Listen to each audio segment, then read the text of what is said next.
Le poisson s'est fait rare à Béoumi. Une pénurie due à l'appauvrissement du fleuve Bandamant selon les pêcheurs. La direction départementale des ressources animales et halieutiques dénonce les techniques de pêche utilisées. La première dame de Côte d'Ivoire soulage les parents d'élèves et élèves de Saoundi, village du département de Botro. 300 kits scolaires d'une valeur de 20 millions ont été offerts aux apprenants de cette localité. Sport football, deuxième journée du championnat national, le CO Korogo et le football club de Moussou se sont quittés sur le score vierge de 0 but partout au stade de la Paix de Bouaké.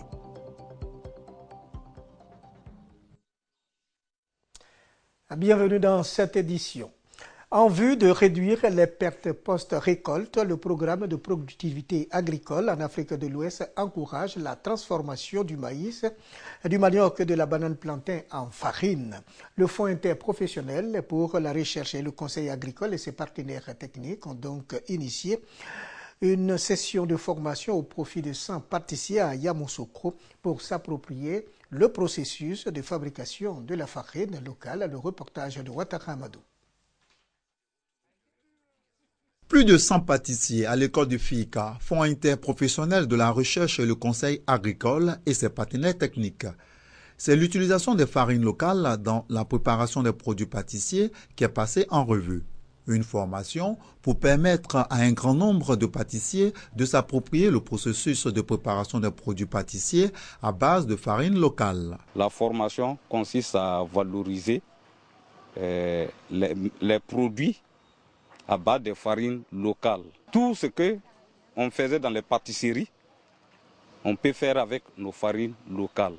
Je suis satisfaite, les impressions sont bonnes, les pâtes sont bien pétries, il n'y a pas de souci. Je dis chapeau à ceux qui ont initié cette formation parce que nous qui sommes ceux-là même qui utilisent beaucoup les produits comme la farine et autres, c'est bénéfique pour nous. Cette session de formation est motivée par le bon accueil des produits pâtissiers à base de farine locale par les consommateurs. Ce procédé est une trouvaille du programme de productivité agricole en Afrique de l'Ouest pour réduire les pertes post-récolte de maïs, de manioc et de bananes plantain. Donner la possibilité aux producteurs qui ont beaucoup plus de produits aujourd'hui à pouvoir diversifier leurs sources de commercialisation. Pour le PPAAO, ce programme qui vise la sécurité alimentaire et la réduction de la pauvreté dans l'espace CEDEAO, les produits pâtissiers à base de farine locale est pourvoyeur d'emplois. Il favorise également la productivité des paysans et augmente par ricochet leurs revenus. Dans la région du Bélier et dans la sous-préfecture de Lomo-Kankro, Nana Kwasipli II est installé en qualité de chef de la tribu Pogyou et par la même occasion chef du village de Bakro Sakasso. Le nouveau chef va impulser une dynamique de développement à son terroir. C'était en présence de plusieurs autorités de la région du Bélier. Double cérémonie d'installation du chef de village et de la tribu Pogyou. D'abord, l'installation officielle de Nana Kwaku en tant que chef de village de Bakro Sakasso en remplacement de Nana Ngorankoufi décédé. Le colonel de douane Kwame Kona, porte-parole des chefs de village de la tribu Pogyou, a invité le nouveau chef à lutter pour l'érection du chef-lieu de la tribu Pogyou en sous-préfecture. Le ministre Paul Kofi, parrain de la cérémonie, a demandé au nouveau chef de Bakro Sakasso et de la tribu Pogyou de régner avec sagesse avant de lui préciser que le rôle de la chambre des rois et chefs traditionnels est de faire d'eux des agents de développement. Yoboué Kwame Kwasi Pascal, représentant le président du conseil régional du Bélier, Maître Ousoukwadjo Chano, le doyen des cadres, le ministre Lambert Kwasi Koda et porte-parole des cadres et élus de Tébissou, a demandé au nouveau chef d'être le garant de l'unité de son pays et de la tribu Pogyou. La tribu Pogyou comprend 20 villages qui fait partie du canton Haïtou, qui constitue avec le canton Nanafoué les deux cantons du département de Tébissou dans la région du Bélier. Expert comptable à la retraite, Nana Kwasipli II est né le 13 avril 1939 à Bakro Sakasso. Il est marié et père de 2 enfants. L'insertion socio-professionnelle des étudiants diplômés de l'université Alassane Ouattara au centre des préoccupations. Ces étudiants ont initié une rencontre pour proposer leurs compétences aux chefs d'entreprise. Ces étudiants sont du collectif des masters professionnels de l'UFR des sciences économiques et de développement. Ils sont plus de 300 étudiants réunis au sein de 5 masters professionnels de l'université Alassane Ouattara. En fin de cycle, leur souci majeur, se trouver un stage qui aboutira à un premier emploi. C'est dans cette optique que le collectif des masters professionnels de l'UFR des sciences économiques et développement a initié un dîner gala. Souhaiter à ce que tous ici, étudiants en fin de cycle, à la sortie de ce dîner gala, aient ne serait-ce qu'un stage. À cette rencontre, les différents responsables d'entreprises invités ont apprécié la qualité de la formation reçue par les étudiants le long de leur cursus universitaire. Nous pensons que ces enseignants-là sont de qualité et l'enseignement est de qualité. Il y a un grand potentiel qui est disponible pour le marché de l'emploi et je pense que c'est la Côte d'Ivoire qui gagne. Parrain de la cérémonie, Mbey Amadou, directeur régional Afrique de l'Ouest d'Africa West, salue l'initiative des étudiants et promet œuvrer pour leur insertion professionnelle. Pour vous rassurer et pour vous dire que les gestionnaires ont leur place et vont jouer un rôle important, car dans ces institutions internationales, la chose la mieux partagée et la plus sérieuse, c'est les fonds. Il nous faut des gestionnaires de qualité. Nous comptons beaucoup sur vous pour nous accompagner dans cet effort. Cette rencontre a également permis de créer un réseau entre les entreprises pourvoyeuses d'emploi et les étudiants qui offrent des compétences. La première dame de Côte d'Ivoire soulage les parents et les élèves de Saoundi, village du département de Botro. 300 kits scolaires d'une valeur de plus de 20 millions ont été offerts aux apprenants de cette localité. Le reportage de Ouattara Dieneba est commenté par Léon Broukwame. Tenues, cartables, matériel didactique, bref, plus de 300 kits scolaires d'une valeur d'environ 20 millions de francs CFA remis aux écoliers de Saoundi dans le département de Botro. C'est un don de la première dame Dominique Ouattara pour appuyer les populations dans la scolarisation de leurs enfants.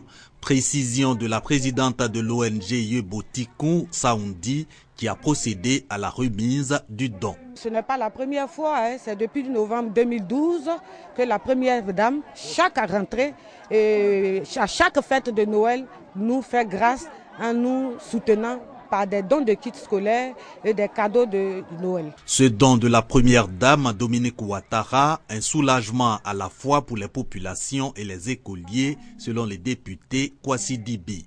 Il exhorte les apprenants au respect et au travail, conditions pour être des modèles de réussite sociale.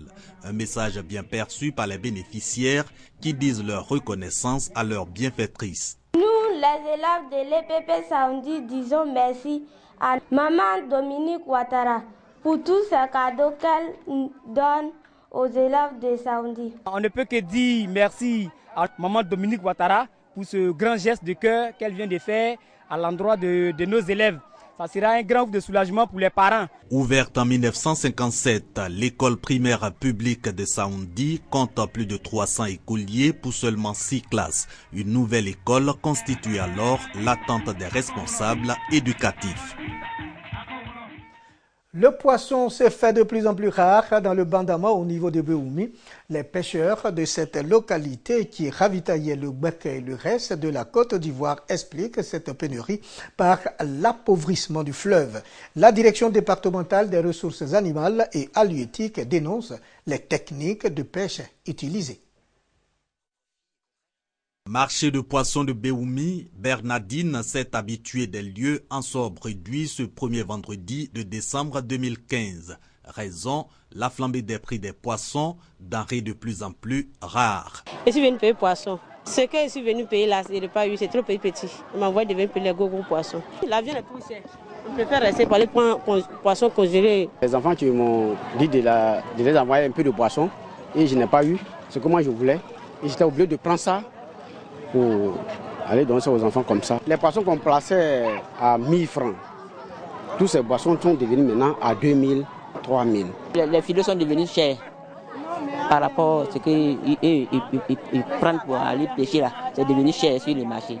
Donc eux, ils ont le droit de nous vendre cher aussi.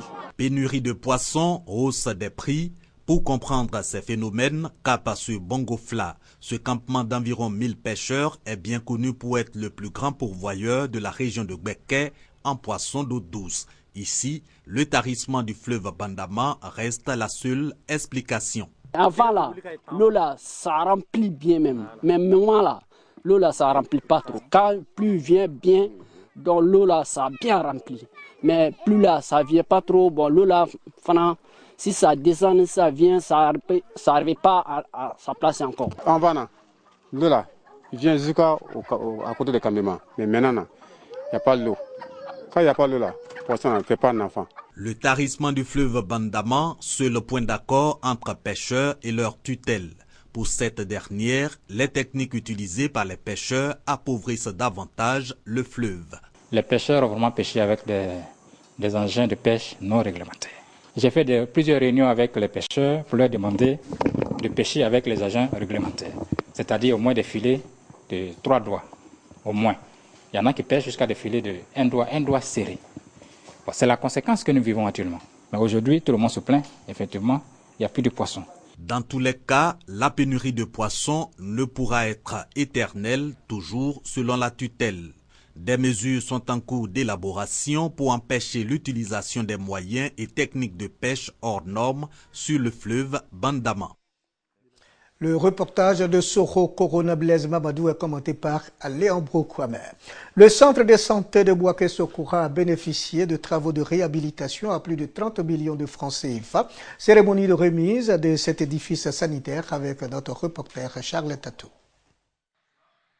Le centre de santé de Soukora a fait peau neuve. Cette rénovation est l'œuvre de l'UNFPA avec ses partenaires.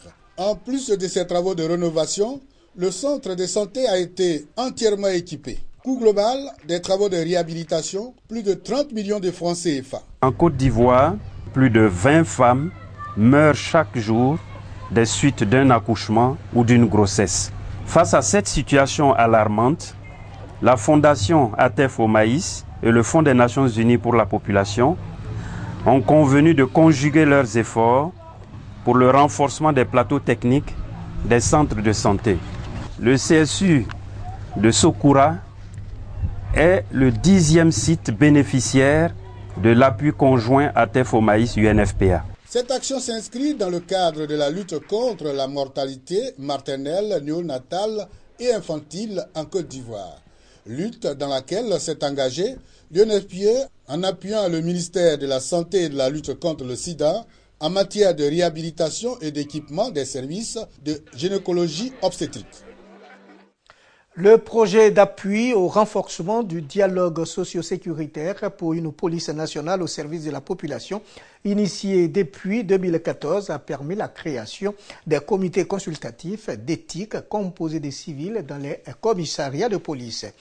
Ceux des commissariats de Bouaké ont vu leur capacité renforcée. Cet atelier vise à améliorer les relations entre forces de l'ordre et population surtout, à créer un nouveau bail de confiance pour combattre l'insécurité galopante. Le reportage de Sokro Corona Blaise Mamadou est commenté par Kader Sogodogo.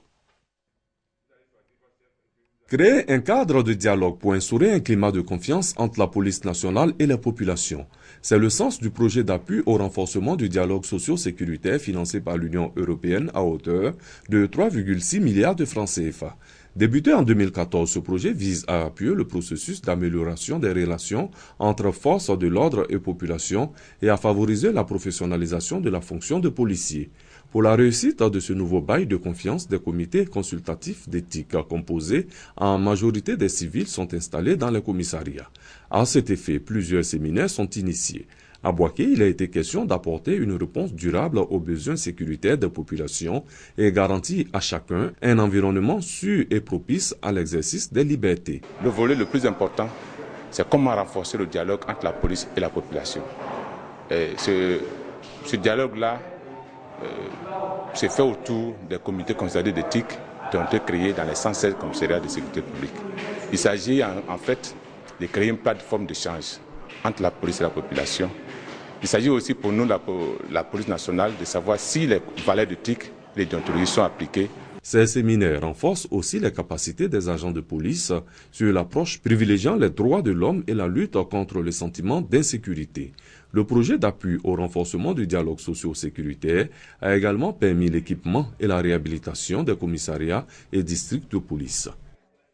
En 1985, l'Assemblée générale des Nations unies a institué la Journée internationale des bénévoles dans le but de rendre hommage aux bénévoles et de saluer leur contribution et leur dévouement un peu partout dans le monde. Aujourd'hui, la Journée internationale des bénévoles est célébrée partout sur la planète par les bénévoles eux-mêmes et les organismes bénévoles, ainsi que par tous ceux et celles qui bénéficient directement du travail soutenu accompli par les bénévoles. La Journée internationale des bénévoles est un moment opportun de souligner l'engagement social des bénévoles. Plusieurs organismes communautaires saisissent cette occasion pour remercier leurs bénévoles. Le thème de cette année, le monde bouge et toi devient tout simplement volontaire. Sport football, le club Omnisport de Korogo et le football club de Moussou s'affrontaient au stade de la Paix de Bouaké pour le compte de la deuxième journée du championnat national.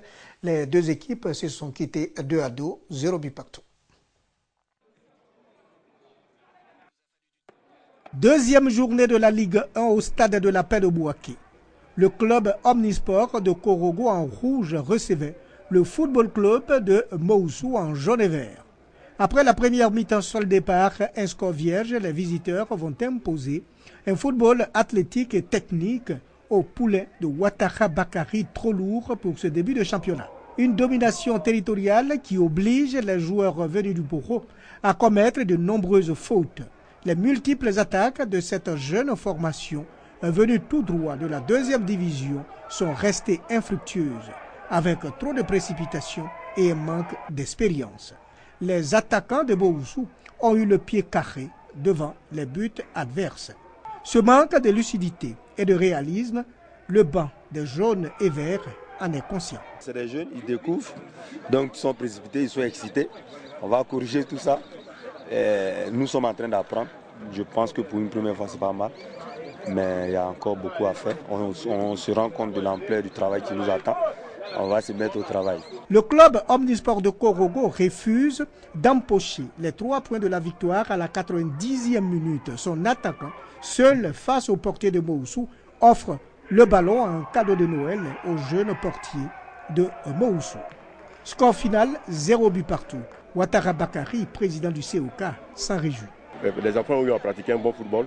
Bon, l'essentiel, il y a d'autres journées qui arrivent. C'est la première journée pour nous que les enfants jouent. Ça veut dire qu'ils n'ont pas encore retrouvé leur automatisme. Mais je crois que l'avenir est prometteur. À ce jeu chatoyant, fait de passes précises et courtes, le football club de Moussou va titiller les habitués du championnat.